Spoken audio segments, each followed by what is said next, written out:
नमस्कार, जय हिंद साथियों। आप सभी का स्वागत है आपके अपने education platform GK glory study पर।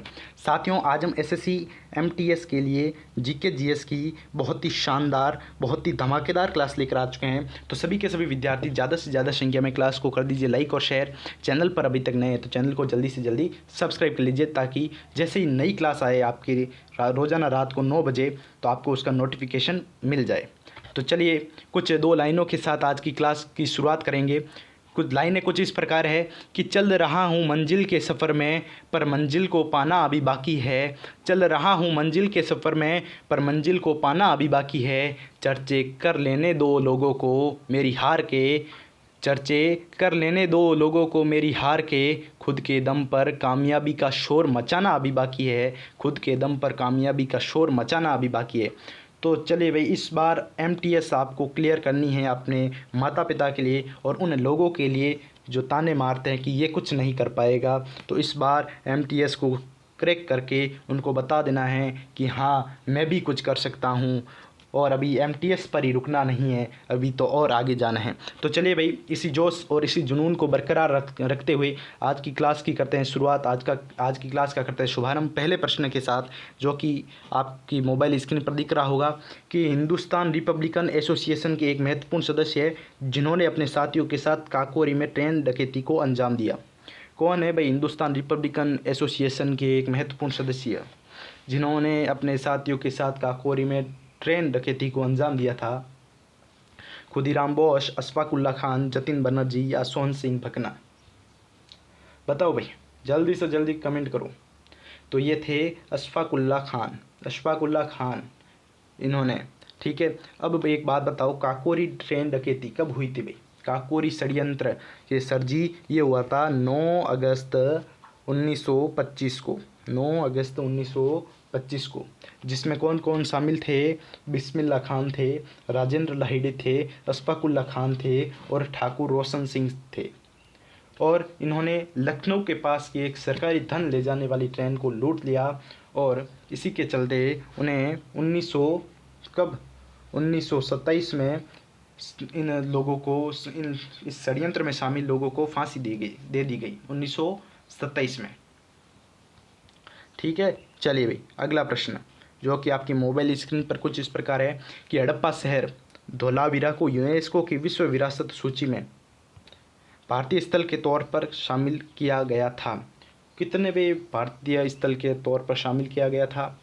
तो ये था 40वां। कितना? 40वें भारतीय स्थल के तौर पर शामिल किया गया था। धोलावीरा ये कहाँ पर है? तो धोलावीरा है गुजरात में। कहाँ पर? गुजरात में। और भारत में कुल विश्व धरोहर की संख्या भी कितनी है? 40 है। और धोलावीरा गुजरात का चौथा और भारत का 40वां स्थल है। कितना? गुजरात का है चौथा और भारत का 40वां। और भारत की प्राचीन सिंधु घाटी सभ्यता में शामिल होने वाला प्रथम स्थल कौन सा है? धोलावीरा।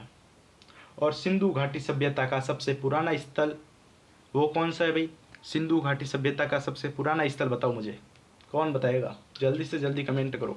सिंधु घाटी सभ्यता का सबसे पुराना स्थल, तो सबसे पुराना स्थल है सर जी बिरडाना। और सबसे बड़ा स्थल कौन सा है? तो ये तो हो गया सबसे पुराना स्थल। सबसे बड़ा स्थल कौन सा है? राखीगढ़ी। ये कौन सा है? सबसे बड़ा स्थल है।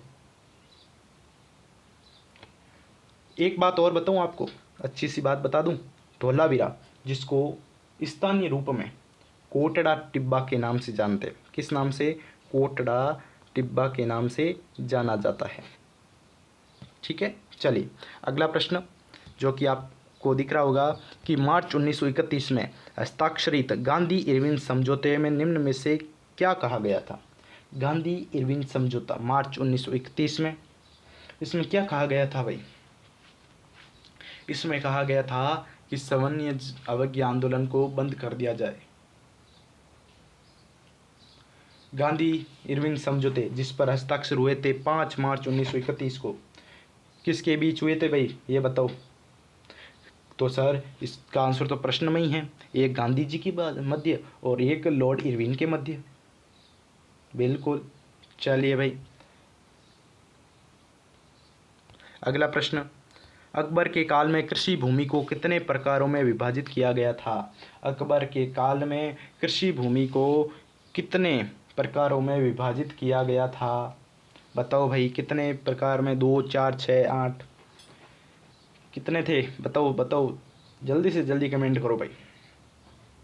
तो ये थे सर 4 प्रकार। कितने प्रकार में? 4 प्रकारों में। और अकबर ने राजा टोडरमल की मदद से भू राजस्व प्रशासन के कुछ प्रयोग किए थे। और अकबर की भू राजस्व प्रणाली को जब्ती प्रणाली कहा गया है।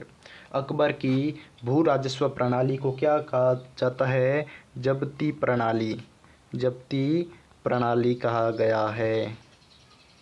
अकबर के शासनकाल में कृषि भूमि को 4 विभागों में विभाजित किया गया था। कौन कौन से वो 4 विभाग थे? तो वो 4 विभाग थे सर जी, पोलज, परती, चाचर और एक और था बंजर। इन 4 विभागों में बांटा था। पोलज जो हमेशा खेती की जाती थी, जिस पर कभी परती नहीं छोड़ी जाती थी। परती भूमि अपनी उर्वरता बनाए रखने के लिए 1 या 2 साल के लिए परती छोड़ी जाती थी। चाचर 4 या 3 वर्षों के लिए बिना खेती के छोड़ दी जाती थी। और बंजर 5 या अधिक वर्षों के लिए परती छोड़ी जाती थी। ठीक है भाई। चलिए अगला प्रश्न क्या कहता है कि निम्न में से कौन सी इन सीटू स्वस्थानीय संरक्षण रणनीति का उदाहरण है? नहीं है पूछ रहा है। वो नहीं है तो नहीं, तो चिड़ियाघर है। चिड़ियाघर स्वस्थानीय संरक्षण क्या है? स्वस्थानीय संरक्षण है कि सभी जीवित जो प्रजाति है, विशेष रूप से जंगली और लुप्तप्राय प्रजाति, उनके प्राकृतिक आवास और पर्यावरण में संरक्षित करने का एक तरीका है। और जैव विविधता के स्वस्थानीय संरक्षण में जीव मंडल भंडार, राष्ट्रीय उद्यान, पवित्र सरोवर, वन्य जीव अभ्यारण्य, ये सभी शामिल होते हैं। यानी जीव मंडल आरक्षित ये हो गया, राष्ट्रीय उद्यान, पवित्र सरोवर, और एक और कौन सा है भाई? बताओ। वन्य जीव अभ्यारण्य, ये शामिल होते हैं। चिड़ियाघर इसमें शामिल नहीं है। कायाकल्प और शहरी रूपांतरण के लिए अटल मिशन अमृत किस मंत्रालय के तहत आता है? अमृत ये आता है आवास और शहरी मंत्रालय के तहत आता है। आवास और शहरी मंत्रालय। नरेंद्र मोदी ने जून 2015 में, कब? जून 2015 में भारत के प्रधानमंत्री श्री नरेंद्र मोदी ने अमृत मिशन की शुरुआत की थी, जून 2015। द जोया फैक्टर किसके द्वारा लिखित एक उपन्यास है? द जोया फैक्टर अनुजा चौहान के द्वारा प्रथम उपन्यास 2008 में प्रकाशित। 2019 में इस पर बॉलीवुड फिल्म बनी थी, द जोया फैक्टर। ये भी याद रखना, 2019 में बॉलीवुड फिल्म बनी द जोया फैक्टर। 2008 में ये प्रकाशित प्रथम उपन्यास किसका? अनुजा चौहान का प्रथम उपन्यास। ठीक है। चलिए भाई अगला प्रश्न, लोकसभा और राज्यसभा की संयुक्त बैठक किसके द्वारा बुलाई जाती है? ये तो प्रश्न आना चाहिए। राज्यसभा और लोकसभा की संयुक्त बैठक किसके द्वारा बुलाई जाती है? तो ये बुलाई जाती है राष्ट्रपति के द्वारा। संयुक्त बैठक, संयुक्त सत्र अनुच्छेद 108 में बिल पर विचार करने के लिए संसद दोनों सदनों की बैठक का उल्लेख है। अनुच्छेद 108 में इसका उल्लेख किया गया है, संयुक्त बैठक का। भारतीय संविधान के स्वतंत्रता, समानता और बंधुत्व के आदर्श कहाँ से लिए गए थे? ये आदर्श कहाँ से लिए गए थे भाई, बताइए। तो ये लिए गए थे सर जी फ्रांसीसी संविधान से। अब मुझे बात बताओ कि भारतीय संविधान को कब अपनाया गया? बहुत आसान सवाल है, बताओ इसका। जल्दी से जल्दी कमेंट करो कि भारतीय संविधान को कब अपनाया गया था। तो सर जी इसका तो हमें पता है, 26 नवंबर 1949 को। और हमने फ्रांसीसी संविधान से क्या क्या लिया था कि स्वतंत्रता, समानता और बंधुत्व के आदर्श, और संविधान में गणतंत्र की अवधारणा, ये भी हमने वहीं से ली थी। फिर अमेरिकी संविधान से हमने क्या क्या लिया था, तो यहाँ से सर हमने मौलिक अधिकार लिए, न्यायपालिका की स्वतंत्रता ली, न्यायिक समीक्षा ली, ये ली इनसे अमेरिका से। फिर रूसी संविधान से, तो रूसी संविधान से सर हमने मौलिक कर्तव्य लिए, प्रस्तावना में न्याय के आदर्श, सामाजिक आर्थिक और राजनीतिक ये भी लिए। और मुझे एक बात बताओ, राष्ट्रपति का महाभियोग ये हमने कहाँ से लिया, राष्ट्रपति का महाभियोग ये हमने कहाँ से लिया, तो ये भी हमने सर जी अमेरिकी संविधान से लिया। और उपाध्यक्ष का पद ये भी अमेरिकी संविधान से लिया। उच्चतम न्यायालय और उच्च न्यायालय के न्यायाधीशों की पदच्युति ये भी हमने अमेरिका के संविधान से लिया। ठीक है, चलिए अगला प्रश्न। सड़क यातायात पीड़ितों के लिए विश्व स्मरण दिवस 2023 का नारा क्या है? विश्व स्मरण दिवस 2023 का नारा क्या है भाई? तो इसका नारा है remember support act. Remember support act प्रत्येक वर्ष नवंबर के तीसरे रविवार को मनाया जाता है। क्या विश्व स्मरण दिवस? इसकी शुरुआत हुई थी 1993 में, 1993 में। कहाँ पर? रोड पीस के द्वारा। 2005 में संयुक्त राष्ट्र ने इसे सड़क यातायात चोटों के पीड़ित और उनके परिवारों के लिए उपयुक्त स्वीकृति के रूप में मनाए जाने वाले एक वैश्विक दिवस के रूप में स्वीकृति मिली। कब? 2005 में इसको स्वीकृति मिली। ठीक है, चले भाई अगला प्रश्न। शारोदी शेखिया एक भारतीय शास्त्रीय नृत्यांगना है जो किस नृत्य शैली के लिए जानी जाती है? शारोदी शेखिया ये किस नृत्य शैली के लिए जानी जाती है? तो शास्त्रीय। किसके लिए? शास्त्रीय के लिए जानी जाती है। और इसको 2015 में संगीत नाटक अकादमी पुरस्कार मिल गया। 2022 में इसको मिला कौन सा? असम सरकार के सांस्कृतिक विभाग द्वारा विष्णु सभा पुरस्कार। और शास्त्रीय नृत्य के आधुनिक स्वरूप का जो श्रेय है वो दिया जाता है महापुरुष श्रीमंत शंकर देव को। जो इसका आधुनिक अभी का स्वरूप है ना, उसका श्रेय दिया जाता है श्रीमंत शंकर देव को। किसको? शंकर देव को। ये भी भाई याद रखना, इम्पोर्टेंट बात है भाई। अगला प्रश्न। निम्न में से किस खिलाड़ी को खेल और खेलों में आजीवन उपलब्धि के लिए ध्यानचंद पुरस्कार 2023 से सम्मानित नहीं किया गया? किसको नहीं किया गया भाई? बताओ भाई, इसका आंसर बताओ। ये नहीं किया गया कपिल देव क्रिकेट को नहीं किया गया। इससे सम्मानित व्यक्ति है मंजूषा कमर जो बैडमिंटन से है, विनीत कुमार शर्मा हॉकी से है, कविता सेल्वराज कबड्डी से। इनको सम्मानित किया गया। ठीक है, चलिए। किसी तरल से अघुलनशील ठोस को पृथक करने के लिए इनमें से कौन सी विधि सबसे प्रयुक्त होगी? तो ये होगी निस्यंदन। ठीक है, चलिए अगला प्रश्न। इकोलॉजी पारिस्थितिक शब्द ओकोलॉजी से लिया गया। ये कौन सा शब्द है भाई? ग्रीक, फ्रेंच, स्पेनिश या फिर लैटिन? तो ये ग्रीक शब्द है। इकोलॉजी ये ग्रीक शब्द है। ग्रीक शब्द ओकोलॉजी से लिया गया है। इकोलॉजी यानी जीव विज्ञान की शाखा जो अपने वातावरण में संगठनों का अध्ययन करती है। चलिए अगला प्रश्न। वे वस्तु जो विद्युत धारा को अपने अंदर से गुजरने नहीं देती क्या कहलाती है? विद्युत धारा को अपने अंदर से नहीं गुजरने देती क्या कहलाती है? विद्युतरोधी। सिंपल, विद्युतरोधी। किस प्रसिद्ध भारतीय ओडिसी नर्तकी को 2000 में भारत का दूसरा सर्वोच्च नागरिक पुरस्कार पद्म विभूषण प्राप्त हुआ? पद्म विभूषण ये हुआ था केलुचरण महापात्र को। ओडिसी और गुरु नृत्य के प्रतिपादक। गुरु और ओडिसी इस नृत्य के प्रतिपादक।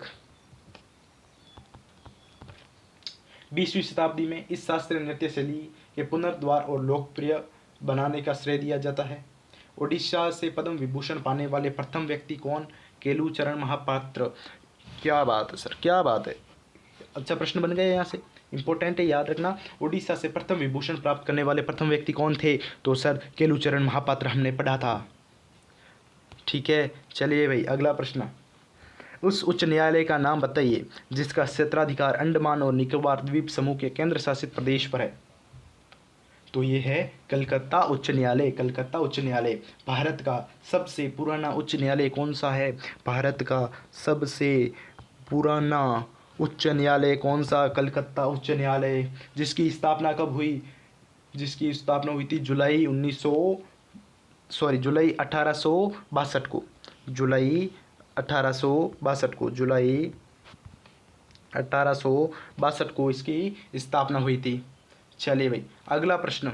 शतरंज में वर्गों की क्षैतिज पंक्तियों को क्या कहा जाता है? वर्गों की क्षैतिज पंक्तियों को क्या कहा जाता है शतरंज में? बताइए। रैंक, बिशप, प्यादे या फाइल? तो इसको कहते हैं रैंक। एक शतरंज की बिसात में 8 रैंक होते हैं। कितने रैंक होते हैं? 8, जिन्हें 1 से 8 तक लेबल किया जाता है। नीचे से शुरू होते हैं और ऊपर की ओर बढ़ते हैं। नीचे से शुरू होकर ऊपर की ओर बढ़ते हैं। प्रत्येक रैंक में 8 वर्ग होते हैं, जिससे शतरंज की बिसात पर 64 वर्ग होते हैं। टोटल 64 वर्ग। ठीक है।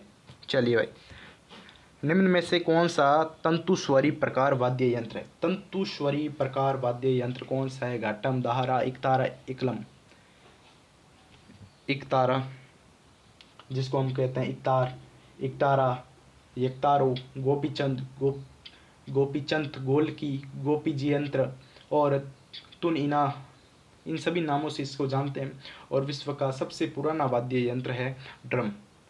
अगर पूछ ले कि विश्व का सबसे पुराना वाद्य यंत्र कौन सा है, तो वो होगा ड्रम। इसको भी याद रखना भाई। तुलबुल परियोजना किस नदी पर है? तुलबुल परियोजना, तुलबुल परियोजना झेलम नदी पर है। किस नदी पर? झेलम। ठीक है। और यह एक नेविगेशन लॉक कम कंट्रोल संरचना है जो वुलर नदी के मुहाने पर है। वुलर नदी के मुहाने पर है। और भारत की सबसे बड़ी मीठे पानी की झील, भारत की सबसे बड़ी मीठे पानी की झील कौन सी है? वुलर झील। भारत की सबसे बड़ी मीठे पानी की झील कौन सी है? वुलर झील। मानव द्वारा बनाया गया पहला सिंथेटिक फाइबर था कौन सा? तो ये था नाइलॉन, या इसको कहते दो रेयॉन। नाइलॉन, अगर ऑप्शन में नाइलॉन है तो ठीक है, वरना रेयॉन करके आ जाना। बेकेलाइट, ये संश्लेषित बेकेलाइट संश्लेषित घटकों से बना पहला प्लास्टिक। अच्छा प्रश्न है भाई, याद रखना कि पहला प्लास्टिक संश्लेषित घटकों से बना कौन सा था? कौन सा था? बेकेलाइट। बेकेलाइट सर ने पढ़ाया था, याद करना एग्जाम में। हाँ, ये सर ने पढ़ाया था, अगर प्रश्न आ जाए तो। ठीक है। चलिए, कोशिकांग नाम का निम्न में से कौन सा युग्म सही है? प्लीहा, लाल रक्त कणिकाओं का शमशान, ऐसे नोड हृदय का प्राकृतिक पेसमेकर। कौन सा होगा? कि एक और दोनों, ये दोनों ही सही है। प्लीहा लसिकीय प्रणाली का अंग है। लाल युक्त कणिकाओं का शमशान कहते हैं, और क्योंकि यहाँ पुरानी और क्षतिग्रस्त जो लाल कणिकाएं होती है वो टूट जाती है। ऐसे साइनो आर्टियल, ऐसे का पूरा नाम साइनो आर्टियल, हृदय के दाहिने आलिंद में स्थित होता है। कोशिकाओं का एक विशेष समूह है। ये विद्युत आवेग उत्पन्न करता है जो हृदय के प्रत्येक धड़कन को शुरू करता है। हृदय की जो हमारी धड़कन है उसको शुरू करता है कौन? Sinoatrial. चलिए, अगला प्रश्न। निम्न में से किस मंत्रालय ने dark pattern buster hackathon 2023 launch किया? ये लॉन्च किसने किया भाई? बताओ, किसने ये लॉन्च किया? डार्क पैटर्न बस्टर हैकथॉन ये लॉन्च किया उपभोक्ता मामले मंत्रालय द्वारा। उपभोक्ता मामले मंत्रालय द्वारा। ठीक है। चलिए भाई, अगला प्रश्न। नवंबर 2023 में उड़ीसा में किस स्थान पर ओडिशा अनुसंधान केंद्र का उद्घाटन किया गया? ये किया गया था भुवनेश्वर में। कहाँ पर? भुवनेश्वर में। जवाहर रोजगार योजना किस पंचवर्षीय योजना में शुरू की गई? जवाहर रोजगार योजना किस पंचवर्षीय योजना में शुरू की गई? तो ये सप्तम पंचवर्षीय योजना में शुरू की गई थी, और 1989 पीएम राजीव गांधी 1989 पीएम राजीव गांधी के द्वारा ये शुरू की गई थी। तो ये थी आज की हमारी जीके जीएस की शानदार धमाकेदार क्लास। अगर क्लास पसंद आई है तो क्लास को ज़्यादा से ज़्यादा संख्या में लाइक और शेयर करें, और अपने मित्रों के साथ शेयर अवश्य करें, क्योंकि भाई एक शेयर से किसी का भला हो जाएगा। और रोज़ाना रात को 9 बजे हमारी क्लास आएगी। अगर रोज़ाना आपने अटेंड कर ली क्लास, अब से लेकर एग्ज़ाम तक, तो कोई भी आपको सिलेक्शंस से रोक नहीं पाएगा। जीके जीएस में 25 में से 20 प्रश्नों की गारंटी लेता हूँ कि इसी क्लास में से आएंगे, रोज़ाना 9 बजे वाली क्लास से। 25 में से 20 प्रश्नों तो आपके रोज़ाना 9 बजे वाली क्लास से ही आएंगे, देख लेना। ठीक है, आज से एग्ज़ाम तक की क्लासों को ज़रूर से ज़रूर देख कर जाना। चलिए भाई, आज की क्लास में इतना ही, फिर मिलते हैं एक और नेक्स्ट क्लास में कल रात ठीक 9 बजे। तो जुड़ना ना भूलें जीके ग्लोरी स्टडी प्लेटफॉर्म के साथ। जय हिंद, जय भारत, धन्यवाद।